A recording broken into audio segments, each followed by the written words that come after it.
Hi friends, వీరుల Krishna 2 YouTube channel. Friends,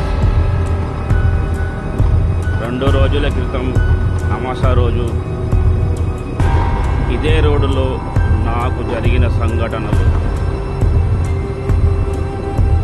ఆ రోజు నిండు అమావాస్య. నేను సూపర్ థియేటర్లో పని చేసుకొని నైట్ సెకండ్ షో సినిమా ఇచ్చిన తర్వాత నేను ఇదే రోడ్లో ఇంటికి వస్తున్నాను.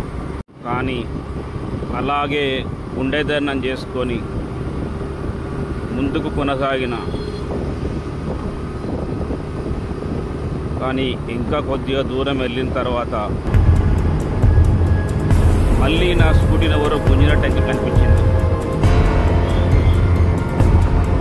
ఇంతకు తిరిగి చూశాను, కానీ ఎవరూ లేరు.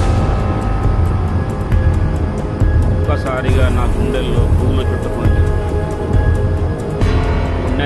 గుండె దయనం చేసుకొని ముందుకు సాగుతూ వెళ్ళిపోయాను. ఇంకా ఉదయం ముందుకు వెళ్ళిన తర్వాత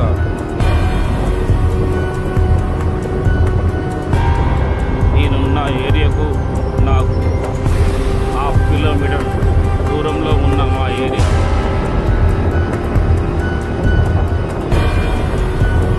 ఒక్కసారిగా నా బండి బ్యాలెన్స్ అవుట్ అవ్వడం స్టార్ట్ అయింది. ఎవరో వచ్చి నా వెనుక సీట్లో కూర్చున్నట్టు అనిపించింది. ఆ బండి బ్యాలెన్స్ అటు ఇటు మరిగింది. అంతే,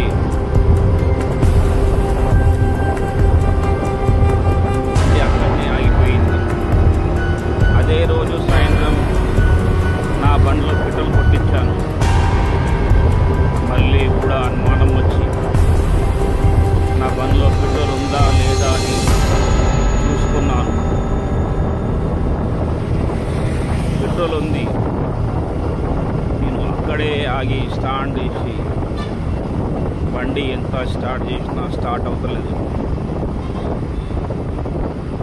ఆ ఆంజనేయ స్వామి దండకం చదువుకుంటూ నా స్కూటీని యథావిధిగా దొబ్బుకుంటూ ఇంటి దాకా బయలుదేరినాను. నా స్కూటీని గేట్ కాడ పార్కింగ్ చేసి అందులోకి వెళ్ళిపోయాను. మరునాడు నేను డ్యూటీకి రావడం తయారయ్యి స్కూటీ దగ్గరకు వచ్చి స్టార్ట్ చేస్తే ఒకటే సెల్ఫ్కి స్టార్ట్ అయింది. ఫ్రెండ్స్, అదే రోజు సాయంత్రం అదే జాగాలో అదే లొకేషన్లో నేను రోడ్డు క్రాస్ అవుతుంటే 1 ఫీటున్నర వెంట్రుకలతో ఒక నల్లటి ఆకారం కుక్క. ఫ్రెండ్స్, మీరు ఎవ్వరూ చూసుండరు అంత పెద్ద వెంట్రుకలతో ఉన్న కుక్కను. ఒక్కసారిగా నా రోడ్డు క్రాస్ చేసి నాకు ఎదురుగా వస్తే నా గుండె అరచేతులకు వచ్చినంత పని అయిపోయింది. అలాగే ముందుకు వెళ్ళాను. నన్ను అక్కడే ఆగి నన్నే చూస్తుంది. కానీ గుండె దయనం చేసుకుని అలాగే ఇంటికి వెళ్ళేసాగా. మా గేటు దగ్గర నా స్కూటీ పార్కింగ్ చేసి ఇంట్లో నా టిఫిన్ బాక్స్ పెట్టి మా స్నూపీని తీసుకొని బయటికి వచ్చాను. ఫ్రెండ్స్, నేను డైలీ దానికి స్నూపీని బయటికి వాకింగ్ అని తీసుకొస్తాను. నైట్ అయినా ఏ టైం అయినా సరే. మా స్నూపీని తీసుకొని గేటు దగ్గరకు వచ్చాను. ఇలా గేటు ఓపెన్ చేయగానే ఎదురుగా పడ్డది. ఫ్రెండ్స్, నల్లటి ఆకారంలో ఒక్కసారిగా నా గుండె అదైపోయింది. మా స్నూపీ వెంబడే దాన్ని అటాక్ చేసింది. ఫ్రెండ్స్, అది అక్కడి నుంచి పరిగెత్తి రోడ్డు మీదకి వెళ్ళి